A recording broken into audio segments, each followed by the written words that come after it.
to No Movies in Hell. I'm Chris Geiger. I'm LaCroix Scott, and today we are reviewing M. Night Shyamalan's Trap. I liked The Sixth Sense. I liked, what was this? Unbreakable. I didn't like some of the other ones though. And I'll be honest, I haven't seen some of the other ones because I sort of fell off the wagon there with him. Have you seen Old? No. Oh, I think you should see it. Okay. I will put that on my list. A Knock at the Cabin was the last one. Yeah, I didn't see that. I thought it was good. Yeah? Mm-hmm. All right. What else? Lady in the Water. I mean, that was like Sixth Sense, like that. Sixth Sense was like the 90s. Then it was Village, Signs, Lady in the Water, Unbreakable. Split was recent out of that trilogy. Right. I feel like I would see Split. Maybe. I like James McAvoy when he's creepy. Then you would like Split. I don't want to see this new movie where, like, the one that's out now where he's creepy. Oh, yeah. Where it's, yeah. Yeah. Yeah. Yeah, Trap. I appreciate it. It is what it is. Like, they told you what it was going to be. I think, the trademark for M. Night's films have been, or historically have been, the twist. If there's a twist, if there's, a different meaning or, and I felt like this one was just very straightforward. It just seemed very silly to me that we would be in the seat to see how this person kind of maneuvers their way out of things.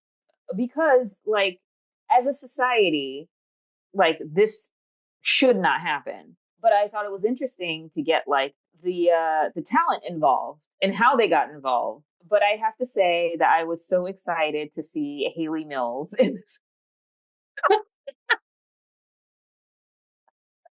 Wait, who is Haley Mills? Oh my gosh, she's from The Parent Trap. Like, was she in this movie?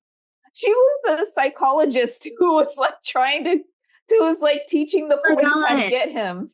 And I was like, that is genius. You got the woman from The Parent Trap from like the 60s. She was also Mrs. Bliss in like Good Morning, Mrs. Bliss before it became Saved by the Bell. And she's like the psychologist that's like telling the police how to essentially catch him. And I was like, oh my gosh, this is now kind of like a comedy. Right. I did not realize that was who this, like, I don't know. I didn't like this movie. I thought that it was a vehicle for him to promote his daughter, which I felt like the movie that came out earlier this summer. Yeah, The Watchers. The Watchers was also a vehicle, like him promoting his daughter. So, like, I feel like he's very like into helping his family, which props to him. Like, no, like, more fathers could be more supportive. Like, what a great dad. I don't want to see that movie like that. I mean, unless it's like good, but this movie, I didn't think it was good. Like, I was kind of waiting for the twist. I kept thinking like, oh, the psychologist is going to be his mom, or like something like because there could have been. It was only an hour and a half long movie, so it was short anyway, and there wasn't even enough content to sustain an hour and a half. Like, I was definitely bored. The guy who's supposed to be like super smart serial killer dude is like coming up with these ridiculously bad ideas. Like, let's go down into the floor with his daughter. Like, that's a terrible idea. You would be caught instantly. Like, and everyone would see you go down into the floor. It's not like you could do that quietly. Everyone around you would notice, hey, a guy and his daughter just went down there. So he's coming up with terrible ideas. Like, I don't know. I just thought there wasn't even enough story there for an hour and a half. And yeah, it was certainly just not what I was hoping it would be. Listen, I knew it was off the rails when, like, the opener. So they get there, the opener is like just nobody. Like, they're performing to nobody. But not only that, this Lady Raven has like 5 different costume changes. and they're constantly not like really in the arena because he's trying to plot like what's going on. And I was just like, this is so implausible. If you as a child were taken to see your favorite performer and your father was constantly trying to get you to go get merch or get food or get this, I would have been like, you go and do that. Like, just leave me so I can see like the show. But she had like 4 or 5 different breaks, which Beyonce doesn't have 4 or 5 different breaks. She has like 2. Um, it was just wild. But like, are we going to spoil this or not? Yeah, what's the spoil? It's so straightforward. Like there's no twist. So that's the spoiler. The woman, so if the wife was so concerned that she called in, then why didn't they follow up with her to know who exactly he was? Because they were pulling random guys out of the arena when it was clear, like the phone, all they had to do was trace the phone back to the mom and to know who, like, whose name the house was in. There's also a very confusing moment where, the Lady Raven gives them a ride home and locks herself in a bathroom with both her phone and then his phone and then the daughter's phone. And it became like almost like a cup challenge where it was like, find the ball in the cup. And I was like, well, how did she unlock his phone? What's going on here? Did she have a connection to the victim? I was just like, or to that particular victim. And I was just like, this is a lot.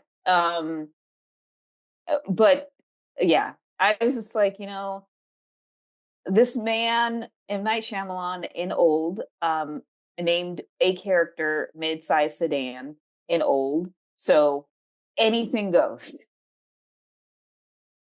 Right. Right. There were many things that didn't make sense, right? She's going to leave her concert, her stadium and go to their house and no one like from her security team follows along or goes with them or even says like, hey, should we come with you? Yeah. Yeah.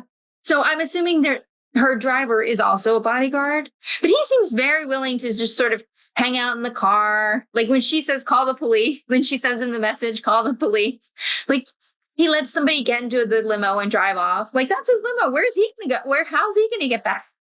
But also, where was the fandom? Like after the concert, usually fans follow. So if it's a limo in like a suburban area, they would have already been there. So it would have been over in an hour. Right. There were many things that did not make sense.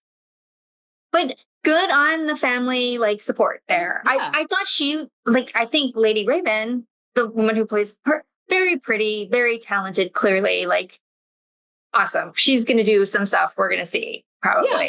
So good on her. Yeah. I give it a less than average. I wouldn't recommend it to anyone. And I didn't think the story was good. If you like Josh Hartnett, this is not the movie for you. Well, that's the thing. Like, if you like Josh Hartnett and you went to see it because you like him, yeah, you would have been disappointed. Maybe, unless you like him weird and creepy. Like, I like James McAvoy, weird and creepy. But I think maybe this might be a vehicle for him to like restart his career as dad.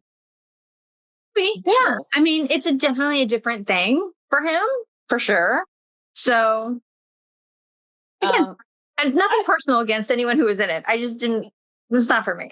Yeah, I mean, I still like M. Night. I thought it was just an interesting film, and hopefully the next one is different as well. But there are hit or misses, and I just thought this one was fine.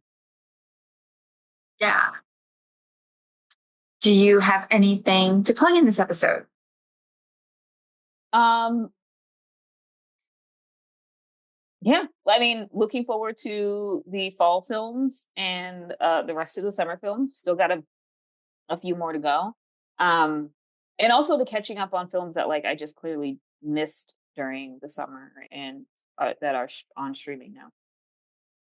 I've been watching Warrior on HBO Max recently. I'm in the beginning half of season 3. which is about San Francisco in the 1800s. And Chinatown was developing then. And I guess Bruce Lee was like doing some creative writing around a series or maybe a movie for this. And so it says in the open, like, based on the writings of Bruce Lee. So it's very martial arts. It's very about the, different gangs within Chinatown. So it's interesting. Soap opera, pulpy, but fun. The costumes are cool. The settings are cool. Yeah. They really do. And it was Emmy nominated for stunt coordination, I think. Oh, wow. Mm-hmm. I'll have to check that out. Yeah. All right, everyone. Thanks for watching. Don't forget to like and subscribe, and we'll see you next time.